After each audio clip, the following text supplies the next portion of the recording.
Welcome back to our series on Jeremiah and the Faithful Remnant. This is study number 14, and this series is being sponsored by the Christadelphian video service. And we also might remind you that there are some documents you can download which support this study. The chronology of Jeremiah and the speeches of Jeremiah are very available to you if you just go onto the website and download those documents.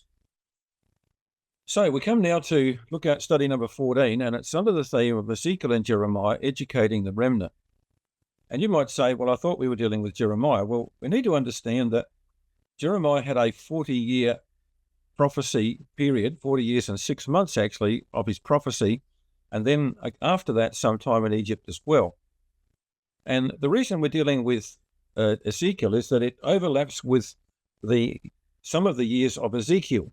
Ezekiel having been in Babylon at the captivity of Jehoiachin, it overlaps with Jeremiah considerably, and we get some insights into Jeremiah from the book of Ezekiel.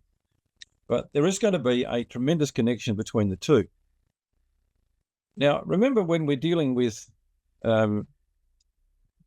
Jeremiah and Ezekiel, that we're actually dealing with a situation that happened in Jerusalem, but had commentary on it from Babylon. So we're going to see this connection between the two. Ezekiel was in an interesting position. He was the foreign correspondent in Babylon. Now, these days, of course, we're used to a news cycle where we can get instant news on every subject and just watch news 24 hours a day.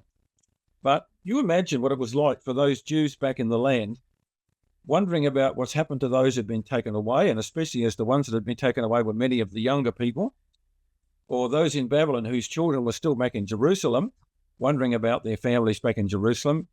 And they didn't have television they could turn on, or radio, or even any information. They couldn't get on the phone and ring somebody up.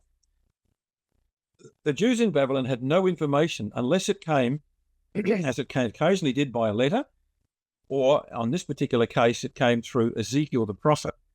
So they had a prophet, and only one prophet that was talking about events back in Jerusalem. Daniel was getting prophecies towards the end of the 70 years, which had to do with the great world scene that Daniel was describing and the time of the end and so forth. But when it came to information in these last years of King Zedekiah, they had to rely almost entirely upon what came through Ezekiel. So he was entitled, what we would say, we would entitle him a foreign correspondent in Babylon, giving the Jews in Babylon the information about Jerusalem. So Ezekiel overlaps with Jeremiah in the last 6 years of the kingdom of Judah. Now, we know that the lesson from the prophets is something we've talked about in almost every study, where we're told by James to take the prophets for an example of suffering, affliction, and of patience. And we're going to see a tremendous suffering affliction in the case of Ezekiel, and a tremendous patience in the case of Ezekiel, which actually parallels that of Jeremiah. So we're going to see a connection between these two men in quite a remarkable way. At the outset, we need to realize that, like Jeremiah, Ezekiel was also a type of Christ. Both Jeremiah and Ezekiel started their mission at the age of 30. Both prophesied the imminent fall of Jerusalem at the end of the Jewish state. Both exposed Jewish religion as hypocrisy. Both attracted the Jewish leaders to listen, but were ignored or opposed. And both bore the title, the Son of Man. And that's an interesting connection between Ezekiel and Christ. They both were called the Son of Man, but with a very essential difference. I want to just explore that difference first about the title that God uses for Ezekiel, Son of Man. It's used 92 times of Ezekiel by God. And the first is in chapter 2, verse 1, where God begins to address him personally and calls him Son of Man. In the Hebrew, that is Ben Adam, the builder of the human race. And what that's indicating is that as God talks to Ezekiel, he's talking to all the human race. All the sons of Adam, all of us sinners are included in that Son of Man title. So we need to take on board the things that are said to Ezekiel, because they're revealing to us the mind of God, and he represents us in these transactions. It is so different to what happens in the Gospels. There are 81 times Jesus is called the Son of Man, not Son of Man, We know that he was a human being like us, that he shared our temptations and our lusts. But when you come to the title, the Son of Man, it's not focusing upon his humanity. It's focusing upon the fact that he was the special child that God made strong for himself. And so you read in Psalm 80, verse 17, he was the Son of Man that God made strong for himself. So God took an ordinary human being, a human body, and prepared that body. He gave him a susceptibility to divine thinking so that he could become a sinless person, that he could achieve the great sacrifice that God had foreseen, and that he would reverse the suffering that was brought by Adam into the world.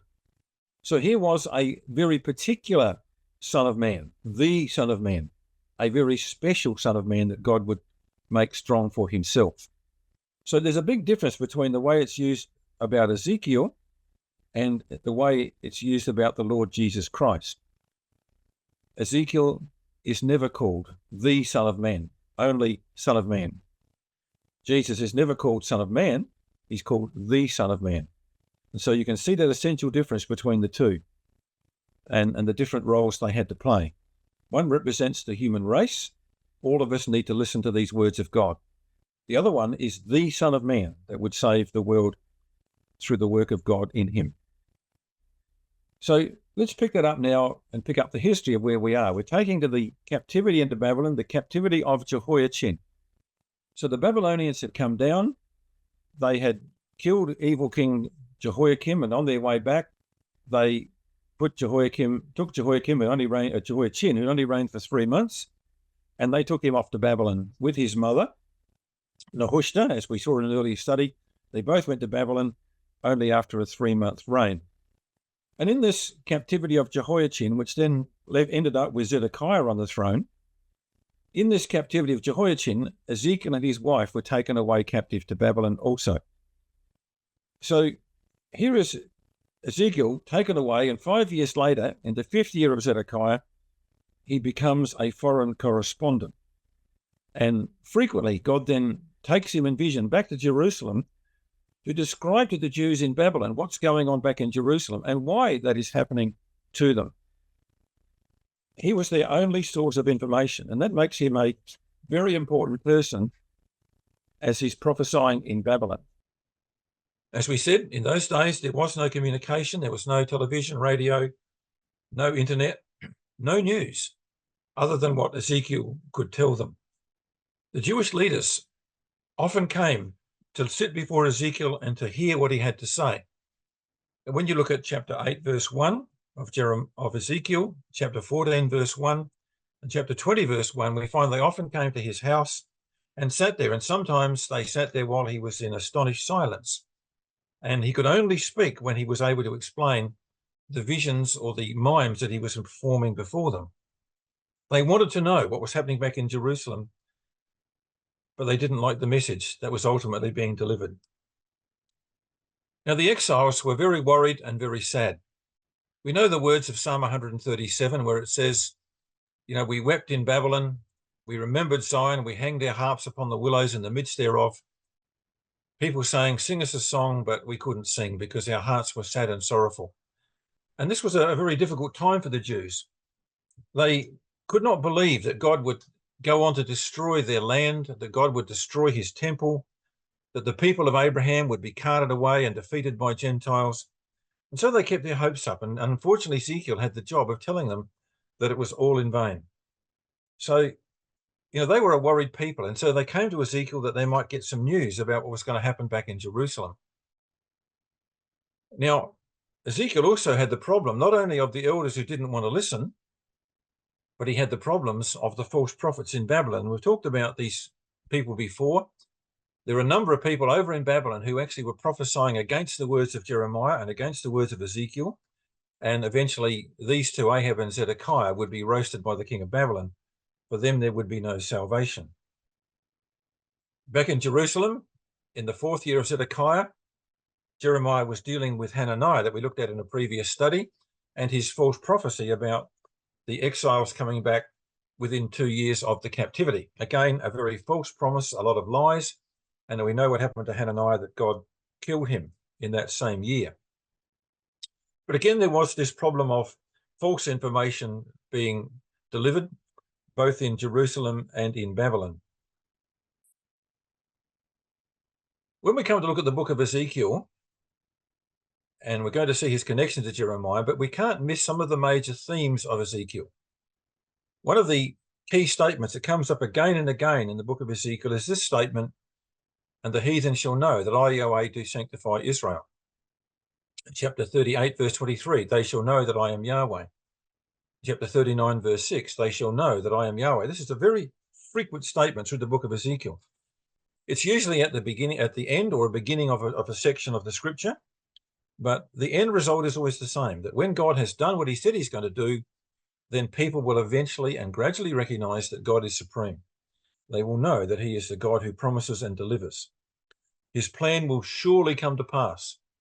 And so many of the prophecies of Ezekiel are paraphrased with this little phrase, when this comes to pass, they shall know that I am Yahweh.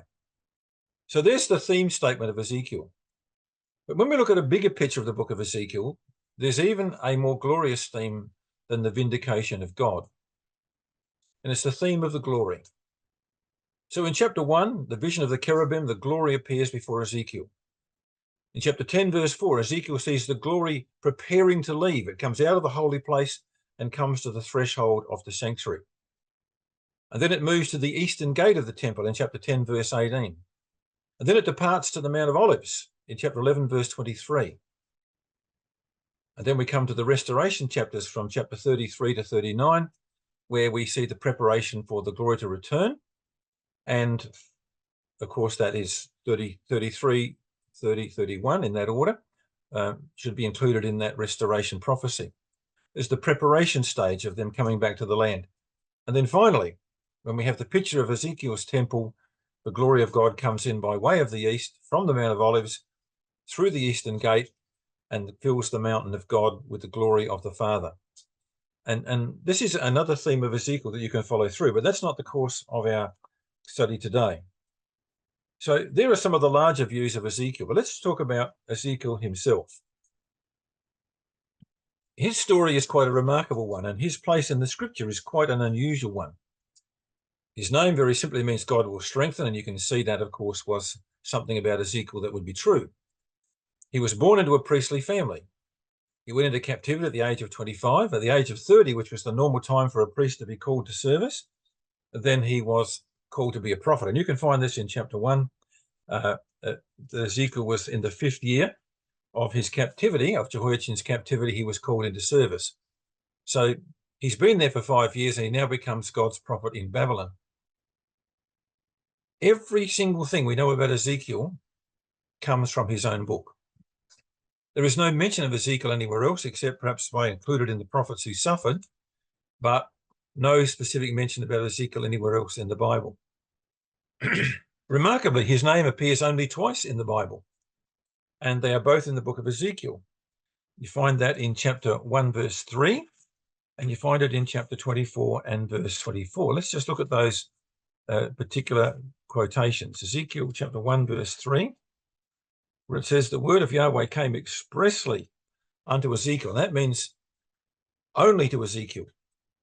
It came deliberately, intentionally to one man, to Ezekiel, the priest, the son of Buzi, in the land of the Chaldeans by the river of Chebar. And the hand of Yahweh was there upon him. So that's one mention of Ezekiel's name. The other one is in chapter 24 and verse 24, where God says that Ezekiel shall be to them a sign. And we're going to look at that one in its context a bit more later on. But only twice in the Bible is the name Ezekiel there. Here's even more remarkable things. Ezekiel is not directly quoted in any other book. You can find similar metaphors that Ezekiel uses coming up in Revelation, for example, about birds eating the flesh and things like that. You can find mentions of the worship of the age to come. You can find mentions of the divisions of the land, which Ezekiel talks about. You can find allusions to these things in other places. What you don't find is any direct quotation from Ezekiel into any other book in the Bible, which of course is quite remarkable. However, look how much we depend upon the book of Ezekiel for information about the plan of God, the revival of Israel, the prophecies of Armageddon. And we're talking now about chapters 36, 37, 38 of Ezekiel, chapter 39, the temple, chapter 40 to 48, the future of Israel. All of that information comes from the book of Ezekiel, and we are greatly indebted to Ezekiel for recording these things. What we don't get in Ezekiel is what we get in Jeremiah, where Jeremiah has arguments with God, where he tries to resign, where he expresses his feelings of disappointment with God. All of those things that Jeremiah did and his individual prayers, none of that in Ezekiel. But we do get some clues in some of God's comments about the feelings of this man. So let's go now to chapter 1, verse 1, and think about this prophecy of Ezekiel. Remember I said in chapter 1, verse 1, it was the 30th year. We believe that's the 30th year of his age. In the fourth month, in the 5th day of the month, I was among the captains river of Keba. So this is when he turns 30, which is the time of his elevation to be a priest normally. Of course, there is no one in Babylon to be a priest for. There's no temple, there's no sacrifices. He had no job to do in Babylon. So he became a prophet. We know from later on he was happily married, and his wife dies 9 years from the time of their captivity. And that, of course, is used by God as one of the great signs that they would be given. He became God's prophet because he could not be a priest. But we believe that Ezekiel and his wife had come from a very good training ground. As they grew up back in Jerusalem before the days of Zedekiah, they would have lived in the years of Josiah and the years of Jehoiakim. And they would have heard both Jeremiah and Josiah trying to lead the people in the right way. They would have heard Uriah the prophet repeating the words of Jeremiah. They would have listened to the speeches of Jeremiah. Perhaps they were in his Sunday school group and his youth group. And they came to Babylon as faithful people that God could use to accomplish his purpose. So by the time they arrived, Daniel has been there 7 years. And you notice when you go to the book of Ezekiel that he actually refers to Daniel as a contemporary. And quite remarkably, that we have this use of Daniel in the book of Ezekiel as a person that would normally save things by his prayers. But of course, in the case of Ezekiel, he knew Daniel at a very early age. And of course, you know, the only prayers of Daniel we have in those early days was, of course, the prayers that he made in relation to Daniel's image. So, but again, he was noted for his praying for other people. And quite remarkable, isn't it, that Ezekiel should mention Daniel as an example of praying for others. So only 7 years into the Daniel's captivity, Ezekiel is writing his book. Well, Ezekiel's prophecy was to be a very unusual one. He became a man of sign. And this is Ezekiel 24, verse 24. Thus Ezekiel is unto you a sign. According to all that he hath done shall ye do. And when this cometh, he shall know that I am Adonai Yahweh. So why did he have to be a sign? Well, he was beginning his prophecy in the 5th year of Zedekiah. And so 30th year, it was the 5th year of Zedekiah. And this is just after the letter that Jeremiah had written had arrived in Babylon. So this is the words of Jeremiah 29, the letter that was sent over there and was to be read to all the captives in Babylon that they should settle down, plant vineyards, build homes, and pray for the peace of Babylon. A letter that was regarded highly by the Jews as treason, but nevertheless was the word of God that had to be read out. And from the time of that letter arriving, there was virtually no contact with Jerusalem except through the visions of Ezekiel. So Ezekiel became a man of sign, but he was given a very unusual way to reveal himself. And I want you to come to Ezekiel chapter 4 and just pick up the fact that he was to do these signs.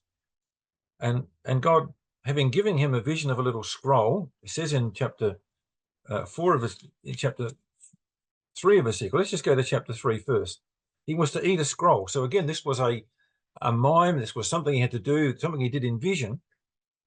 And the important bit about eating this scroll was that he was getting information from God that he had to reveal to the people, but he had to do it by doing it in a strange way. So why was this the case? Well, when you come to Ezekiel chapter 3, God tells him that in verse 26, I will make thy tongue cleave to the roof of thy mouth, and thou shalt be dumb. And this is because God knew that the people in Babylon did not want to listen to the words that were going to be said. They didn't want to receive the unwelcome message that the city and the temple was going to be destroyed. They didn't want to know that some of their children would die as that siege came to an end. They didn't want to know a lot of the things that Ezekiel had to say. So God says, look, I'm going to make it harder for them. I'm not going to make it easier. And one of the ways I'm going to do that, Ezekiel, is I'm going to make you basically dumb as to your own words. The only time you will be able to speak is when I give you permission to explain one of the visions or one of the mimes that you have done. And so God says in verse 26 of chapter 3, I will make thy tongue cleave to the roof of thy mouth. Thou shalt be dumb. Thou shalt not be to them a reprover, for they are a rebellious house. But when I speak with thee, so when I give you a vision, I give you a speech to make, I will open your mouth, and you shall say unto them, thus saith Yahweh, he that heareth, let him hear. Doesn't that remind you of the Lord Jesus Christ? And he that forbeareth, let him forbear, for they are a rebellious house. So because of their innate rebelliousness and unwillingness to listen, and their reaction to the letter of Jeremiah, God said, I know they don't want to listen. And I'm going to make it harder and harder for them by making you do signs.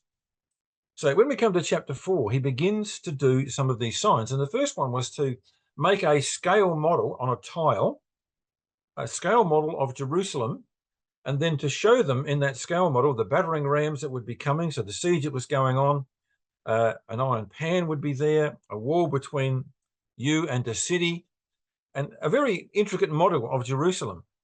And, you know, he was to show them that this was the coming siege that would go against that city. So here we are in the 5th year of Zedekiah, talking about the 9th year of Zedekiah.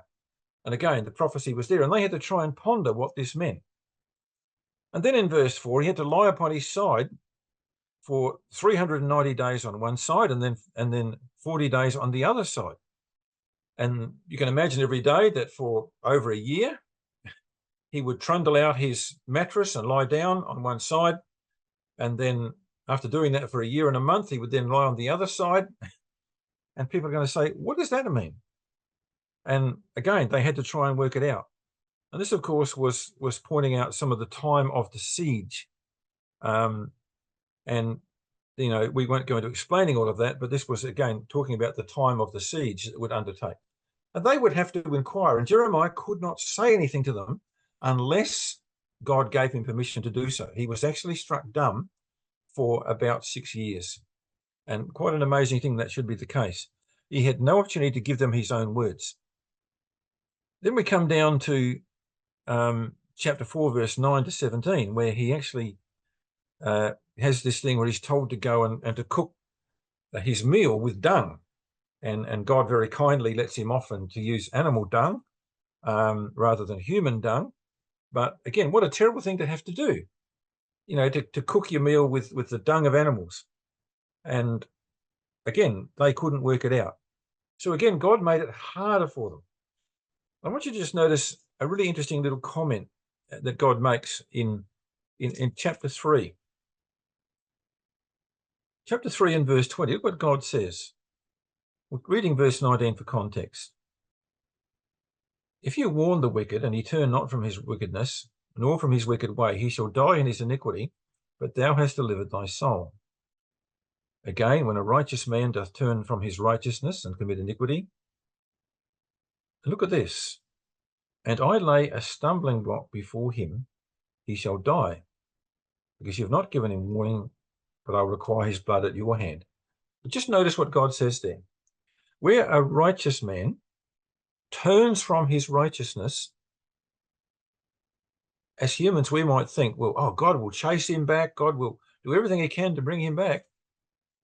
When a man deliberately decides to move away from his God, God says this, I'll put a stumbling block in front of him.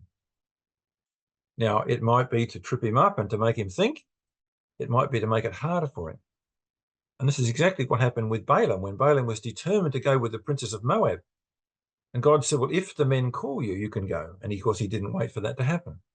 But it got harder and harder for him to discern what was right and wrong. And I think what God is saying here, that in verse 20 of chapter 3, that if you deliberately decide to turn away from God, he will not make it easier for you. He'll actually put stumbling blocks in your way. So going back to Ezekiel, picking up in chapter 5 now, another sign, he was to cut his hair off. And this is an unusual sign. He was to become the human billboard. He was to weigh some in a balance, to burn some and cast some to the wind. And again, this was again indicating the fate of the city, that they would be destroyed. Some would burn in the fires. Some would be cast to the wind, that is taken away captive. And of course, this was about the end of the siege. So again, another sign he had to do.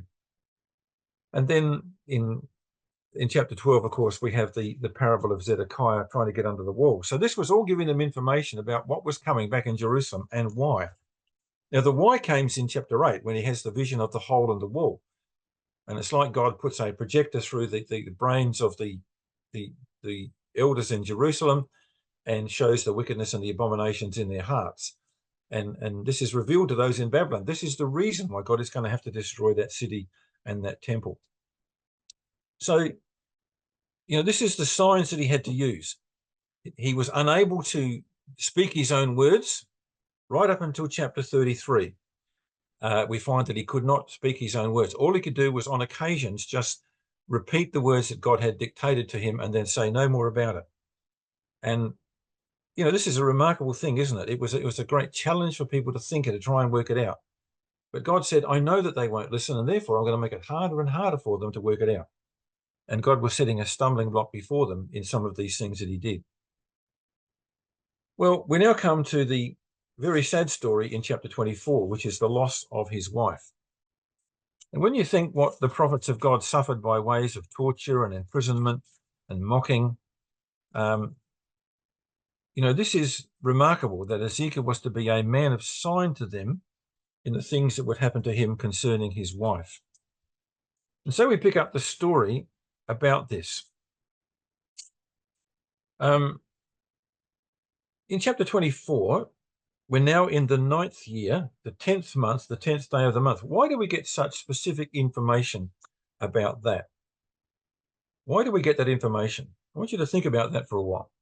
So coming back to Ezekiel 24, let's just pick up this story about his wife again. Reading Ezekiel 24, and we're going to pick this up from verse 15. And the word of Yahweh came unto me, saying, Son of man, behold, I take away from thee the desire of thine eyes with a stroke. Yet neither shall thou mourn nor weep, neither shall thy tears run down. Forbear to cry, make no mourning for the dead. Don't bind a tire upon your head. Put on your shoes, cover not your lips, and eat not the bread of men. So he's given this promise by God that his wife is about to die. And those two, that couple, who were obviously a loving couple, because God describes her as the desire of his eyes, that this was to happen to him in a way which was incredible to think of the individual suffering this inflicted upon the prophet Ezekiel. Now, you think about what happened here. Reading from verse 18, I spake unto the people in the morning. So this vision seemed to have come sometimes during the night, that he got this indication from God that his wife was going to die the next day. So they've got the day to think about it. He goes out and he tells the people and told them what God has said, that he's going to lose his wife that night. So they had the rest of that night and the rest of that day to console themselves that this was in the will of God, that this should be so. We never read of any children in this marriage, so that's something to think about, how God will reward that. However, they were a loving couple. And this is an incredibly powerful sign that God requires of him, to take away the desire of his eyes. And he was not to show any mourning in public. Look what happens. In the morning, and even my wife died. So again, after one rest of one night and one day, they actually came to the next night, and she died in the evening. And I did in the next morning as I was commanded. So he only had that night then to mourn the loss of his wife. So he could mourn privately, but then he went out on the street the next morning with no apparent signs of mourning. And the people would be asking him, why are you doing this? You just lost your wife. Why don't you actually show some mourning? Because you know how much Jews love to mourn. They're very great at public mourning. But it was not to be so for Ezekiel. He was not to go out and to mourn publicly in any way. So you can imagine he's wondering what this is all about. And this is an incredible price to pay. But I want you to notice the phrase, the desire of your eyes, in verse 15. It occurs again in verse 21. It occurs again in verse 25. So we need to see that this is connected. So what has happened to his wife is a parable of something that's going to happen to the nation, because they are God's bride. They are God's chosen ecclesia.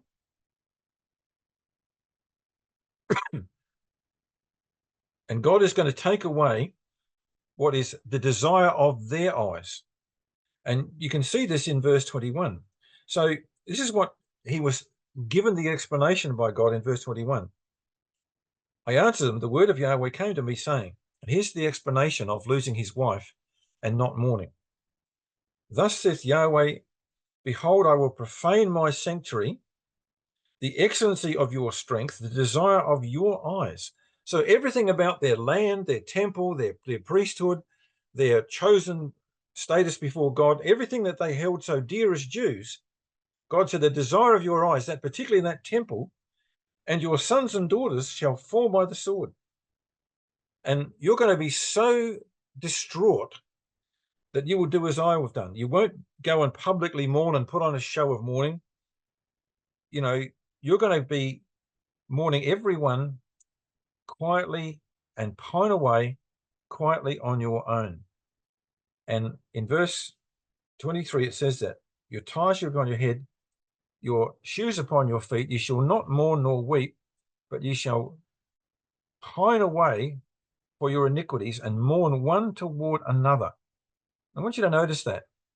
You see, the Jews are noted for public demonstrations of mourning. You know, it was the sackcloth and the ashes and the great processions and the weeping and the wailing and the things Jesus and the apostles had to put up with and drive them out because they were there to be professional mourners. That's the Jewish custom. But no, says God, when this happens, you're going to be so upset. You will go quietly into your own chamber and you will mourn and cry only with perhaps husband and wife together. I want you to think about where you read about a similar phrase to that. And it's in the end of Zechariah 12, when the Jews are forced to recognize that they crucified their Messiah. And it says the house of David apart, all those different houses apart, everyone going, man and wife separating to go to privately mourn in total and utter repentance and utter humiliation and in utter sorrow for what they did to their own Messiah. There'll be no public mourning in that day. And this is what this is about. Their grief will be so intense when Jerusalem and the temple fall and their children are killed that they will mourn privately. And they won't have any public show. And that's why Jeremiah couldn't have any public show for his wife, to try and predict to them that this was going to happen to them. Now, I want you to notice the dating of this chapter. Ezekiel 24 starts with the 9th year, the 10th month, the 10th day of the month. Why so specific? That was the exact day that the siege of Jerusalem started. Isn't that amazing? It was the exact day the siege in Jerusalem started. And so this terrible cost for the prophet takes place. His beloved wife is taken away to demonstrate to the Jews that God is going to destroy their city and their temple and their children for the iniquities of that nation that they have been suffering for. And look what God says, coming over to verse 25. And thou, son of man, shall it not be in the day when I take from them their strength, that is their confidence in their being the people of God, the joy of their glory, their temple, the desire of their eyes, and that whereupon they set their minds, their sons and their daughters. The things that matter to them is their status as the people of God, the temple of the living God that they have, and their children are all going to go. And look what God now says.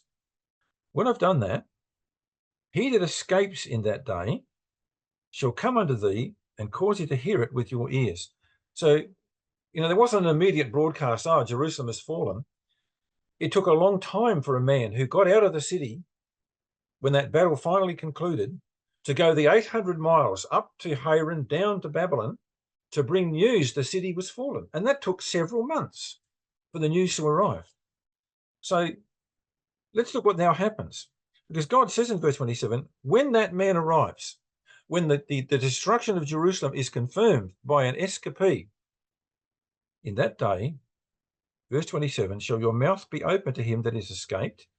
You'll be able to talk to that man like you can't normally talk to people, and you shall speak and be no more dumb, and you'll be a sign unto them, and they shall know that I am Yahweh. So Ezekiel's dumbness, that is the inability to speak anything but dictated words by the Spirit, his inability to make any personal comment to anyone except what God had given him to say, was going to come to an end when the man arrived from Jerusalem to confirm the destruction of the city. Well, that happens. Just come over to see where that is fulfilled. So coming now to Ezekiel 33, we see this. This is where you need to put the record together, because Jeremiah's back in Jerusalem going through the siege. Ezekiel's over here prophesying the siege in the most dramatic way with the loss of his wife. And then we find this. Verse 21 of Ezekiel 33. It came to pass in the 12th year of our captivity, in the 10th day of the month, in the 5th day of the month, of the 10th month, that one that escaped out of Jerusalem came unto me, saying, the city is smitten. Now, connect that back to chapter 24, verse 27. God had prophesied that a man would arrive from Jerusalem with the news the city has fallen. So the man now arrives. Look what happens. Now the hand of Yahweh was upon me in the evening, afore that he was escaped came, and he opened my mouth until he came to me in the morning, and my mouth was open and I was no more dumb. So the night before the man arrives, and God does this to just prove to Ezekiel this is not chance. The night before the man arrives, he gets his voice back. But because everyone's in bed, he can't go out into the streets and start prophesying. He has to wait till the next day. And the man then comes and he's able to talk to that man. And again, God gives him a prophecy about that. But you think about it. Ezekiel's now got the ability to speak. For those long years, he's wanted to go and tell the people everything that was in his heart. He wants to explain to them all the visions and all the mimes and the charades and the things that he's done before them. And now he can do it. And so he calls the elders together, and they come. And they come and they sit before him again. And God has to warn him, don't get carried away, Ezekiel. Can you imagine, everything that Jeremiah has said in his letter, all the prophecies of Jeremiah have come to pass, the prophecies of Hananiah are false, and everything that has been said by the prophets of God is now come to pass. The words of Ezekiel have come to pass. And now he's got his voice back, as God said he would get it back when this man arrived. And so the elders come and they sit before him because they want more news. And Ezekiel's thinking, at last they're listening to me. Well, look what God says in verse 30. Also, thou son of man, the children of thy people are talking against thee by the walls and the doors of their houses. Ezekiel, you think they want to listen to you? No, they are running you down. They're criticizing you. They speak one to another, saying, come, I pray you, and hear what is the word that cometh forth from Yahweh. And they'll come. They'll come and sit before thee as my people. They'll look like they're interested. They'll hear your words, but they will not do them. With their mouth they show much love, but their heart goeth after their covetousness. And you're just like a symphony concert to them, Ezekiel. They'd listen to what you're saying. So wasn't that interesting? And they will not do it. They will not change. They know better than King Zedekiah. And that was the elder generation of those in Babylon who would not go back in the revival 70 years later. They were the people who would die in Babylon along with Zedekiah and others like him. So, there was the disappointment for Ezekiel that even now, with his voice back, they would still not listen to what he had to say. Well, I want you to think about Ezekiel's great tragedy in losing his wife. We as human beings think it's an enormous tragedy when somebody dies young. And it's a great grief because we miss them terribly. But if they die in the faith, God sees it quite differently. Remember good King Josiah dying at the age of 39 that he might not see the evil to come in the days of his sons. You know, God does take people away sometimes from the evil to come. And in God's eyes, the death of one of his saints is not the tragedy that we seem to make it in our very narrow view of life. You know, we hope to live long lives, but God might have a different plan. And sometimes God takes away his servants at a very young age. And Ezekiel's wife was one such. We probably believe she was less than 30. And this is how God sees it. Book of Revelation. Here is the patience of the saints, they that keep the commandments of God and the faith of Jesus. I heard a voice from heaven saying, write this down, John. This is a comment for the saints of every generation. Blessed, happy are the dead which die in the Lord from henceforth. You know, we think when people die in the Lord, it's a time for great sorrow. But if they die in the Lord, it's a great thing that they've died in the Lord. You know, we recently had the loss of a young brother in his 30s.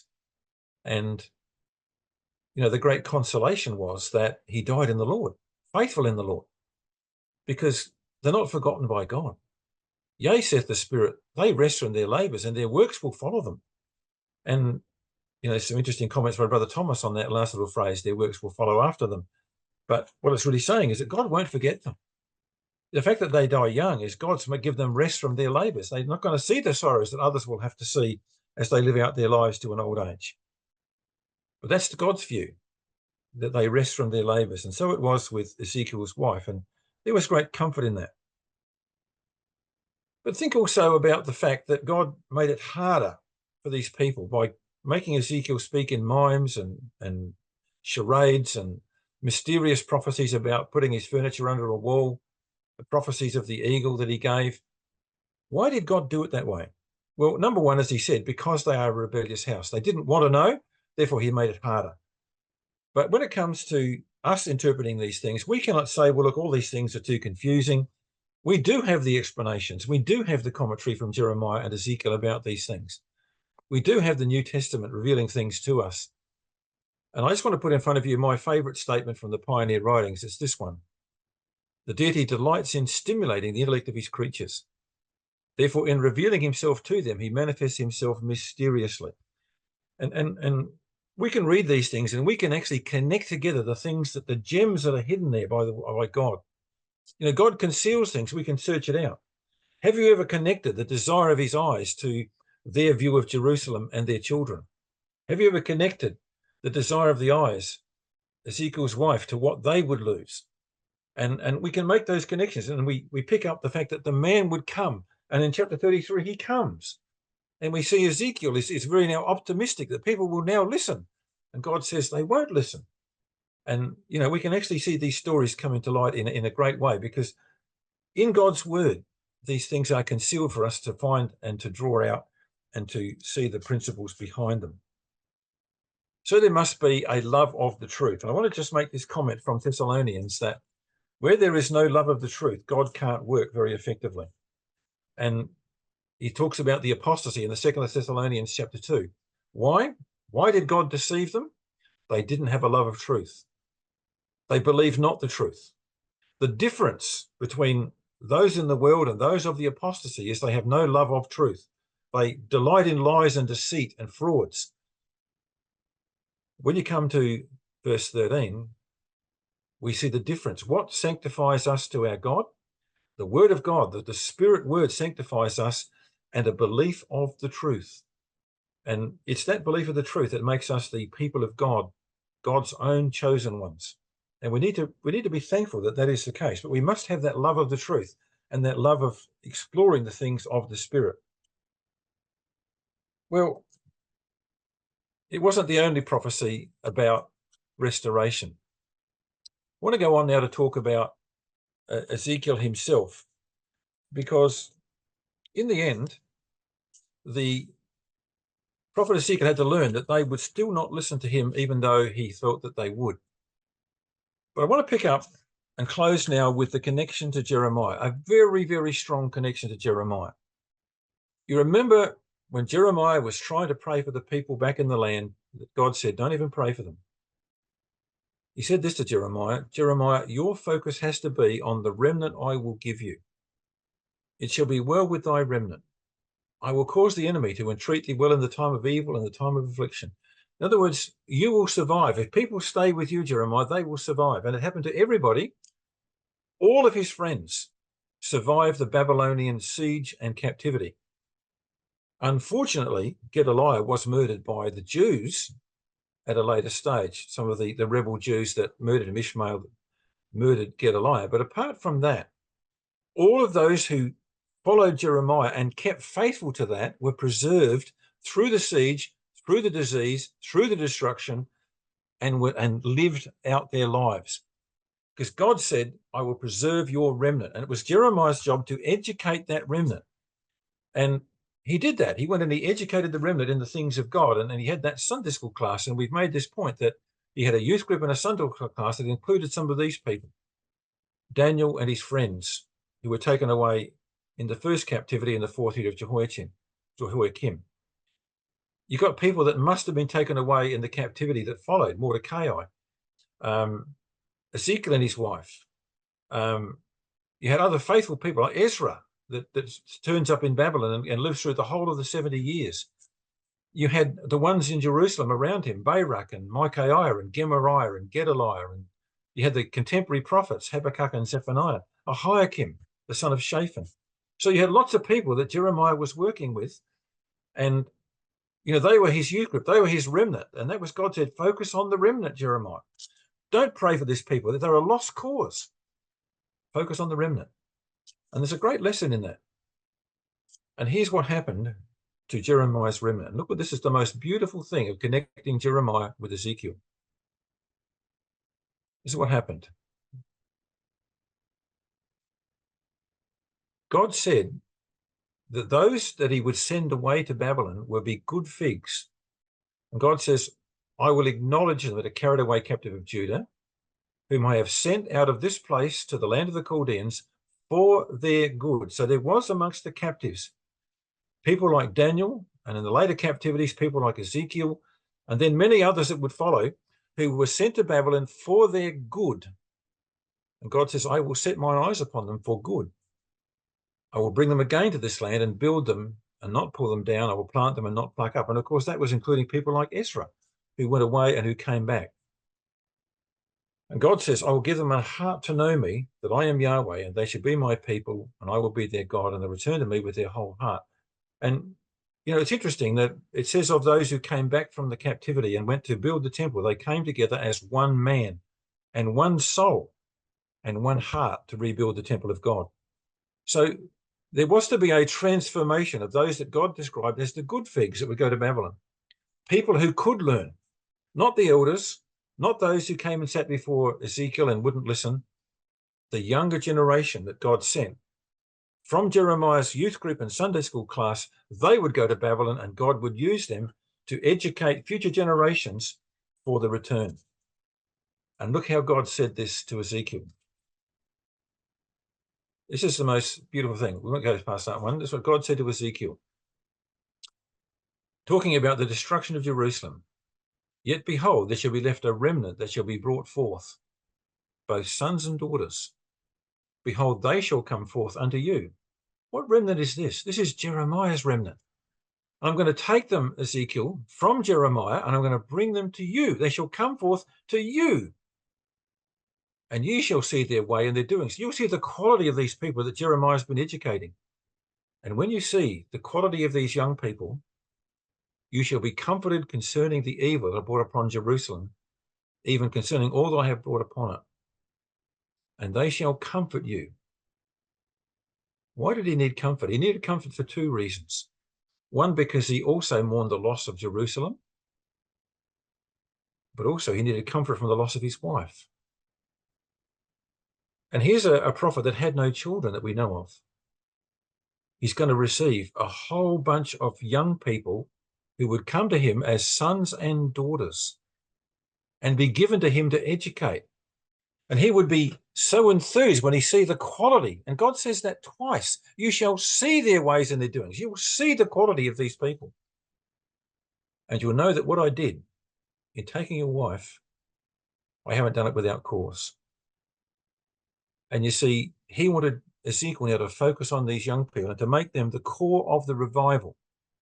That when they would go back after 70 years, there would be the good figs who had generated the next generation who would go back in faith to rebuild God's temple and rebuild God's city in the days of Nehemiah. It needed a complete renovation of the nation, getting rid of the old elders and the kings that had so corrupted that nation, and replacing them with a generation of young people that had been educated first by Jeremiah and then given to Ezekiel as a comfort in his life. And he would be so pleased with the quality of those people.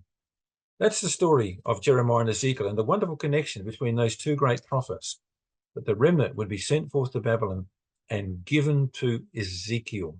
What a wonderful thing that is. And it just shows you the greatness of our God, the mercy and the kindness of God, understanding what Ezekiel had been going through in the loss of his wife. A great comfort and the great mercy of God in giving him that remnant to educate for the rest of his life. They had little contact with Daniel. He seemed to be so engaged in palace affairs that he didn't have a lot of contact with the captivity. You never read of any contact much with the captivity.